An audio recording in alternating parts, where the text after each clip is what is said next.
You are watching the Mid-Table and Up podcast highlights. Please put your foot through that like button and subscribe to the channel. Make sure to follow us on Facebook, Twitter and Instagram, as well as Spotify and the podcasts app.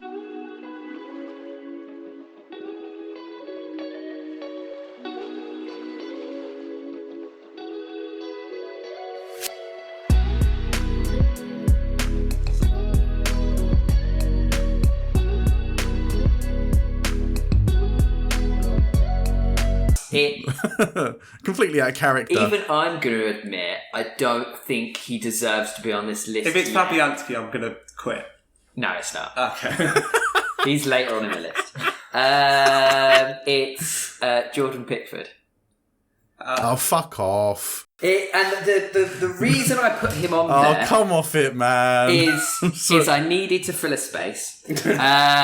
No, but in all fairness, I don't think he's had, considering the young age he's had, I don't think he's had the worst Premier League career so far. I'm going to be honest. I think one of the things I like most about him is that he has, since he started and since he's moved, and I know probably the England position has given him a load of space, but the reality of it is he's kind of changed the way he plays football. I think he's changed a lot over his time since starting at Sunderland, and overall, I think he's a quality keeper. I think, in all honesty, though, he doesn't really deserve to be on this list yet. But I think he's got a lot of development to still go. I think he's fallen flat a little bit at Everton. I think he needs to move on personally. But. So I will say this. If you don't think that he should be on the list yet, why have you put him on it? Because I needed to fill a space. But there must have been a number of other goalkeepers. I couldn't think of another goalkeeper that deserved his space. Well, here's the thing that I will say is that Simon was talking about, say, maybe more mediocre mid-table goalkeepers, and I did end up shying away from that. Initially, I didn't think I would. Initially, I thought I was going to have a Shay Given or someone like that on my list, but straight away, I would think that a Shay Given, a Brad Friedel, I already think that those type of players would have been more fitting for this list than Pickford. And I know it is a little bit harsh because obviously they have already retired and they had a stellar Premier League career. Again, didn't win titles or anything, but were very good goalkeepers in their time and, you know, played in the Premier League for a very long time as well. So that's to their credit. But the thing is with Pickford for me, and I don't know whether Simon will agree, I'm sure he will have his own way of attacking your argument, but Pickford early on, very impressed with Pickford, especially at Sunderland, especially at Everton, and of course no one can forget the heroics that Pickford made for England at the 2018 World Cup. He was outstanding, but I do think since then, at least his form in goal, outside of his ability to pass the ball, which is easily his best attribute, I think his form since that World Cup has drastically gone downhill in terms of goalkeeping. I feel like he's making mistakes that at his age now, I know he's still quite young, but he really should be I think he should be starting to become a lot more consistent. And I'm not seeing him, and I'm not seeing that from him. And I also think that Nick Pope, for one, is at the minute a much better goalkeeper. And I just want to ask you this question. If you were going to rank goalkeepers from this season only, where would Pickford come? Would he even make top 5? Because I don't even think he'd make top 5 for me at the minute. From this season alone? Yeah, if you were doing goalkeepers only in this Premier League season. I think top 5 he's probably outside of the top 5, yeah. So if he's outside of the top 5, why would you not have put any of those other goalkeepers in at number 10 instead of him? Unless I assume the majority, the goalkeepers you're thinking of are already on that list. I take it some will be. Yeah, exactly. A lot of them are already on the list, and yeah, right, okay. And yeah, like I said, I think. Do you know what it is? I just couldn't find another player that I thought really deserved. Like some of them, like I looked back at stats and it was just like great career, but was from a very different time of the Premier League. So a lot of them are already higher up on the list. Okay, all right. Very contemporary. Simon, what do you have to say on that? Yeah, so I mean, I said before about England goalkeepers. I think the media have a lot of a part to play in bringing down English goalkeepers. I know I made that point a couple of weeks ago.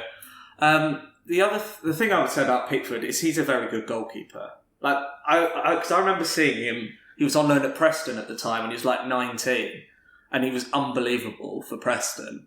And then he went back to Sunderland. Mannone got injured. I said that's the best thing that's going to happen to Sunderland this season because they're going to put Pickford in, and he's going to. And all right, they got relegated in the end, but Pickford was very, very good.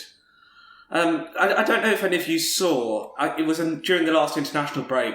The England goalkeeping coach did a breakdown of the goalkeeping techniques of each England goalkeeper.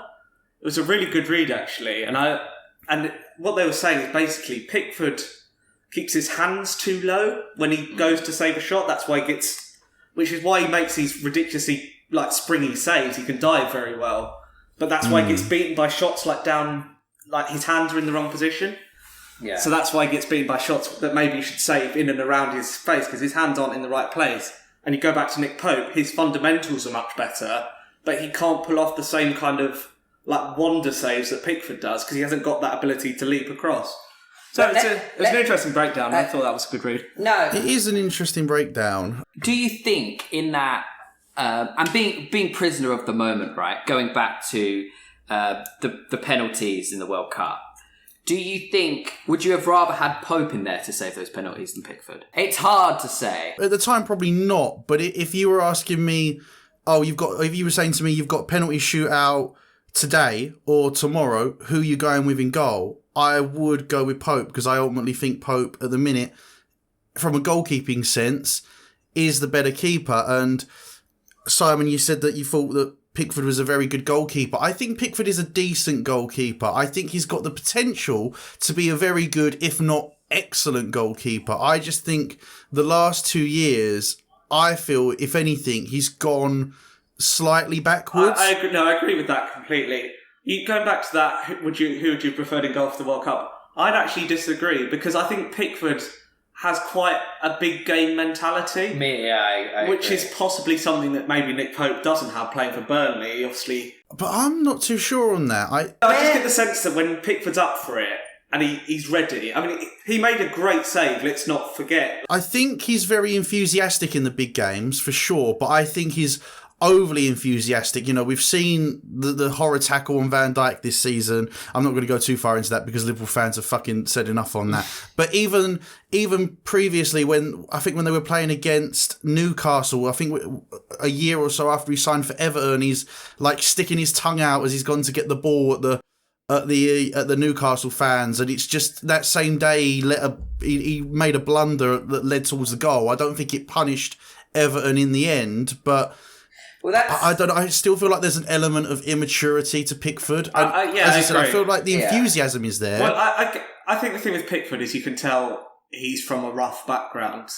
He's the most northern person. Even though you can't hear what he's saying on camera, you can still the accent that's coming out of that mouth. Him and Jordan Henderson, you could hear the northern without even hearing it. That's the final whistle. Thank you so much for listening to this episode of the Mid-Table and Up podcast. If you enjoy our top 10 lists, please make sure to follow us on Twitter, Instagram and Facebook. Let us know what you would have done differently. If you watch this episode on YouTube, make sure to put your foot through that subscribe button and leave a like on the video, as well as follow us on Spotify, the podcast app, to keep up to date with the series. Thank you very much. See you next time.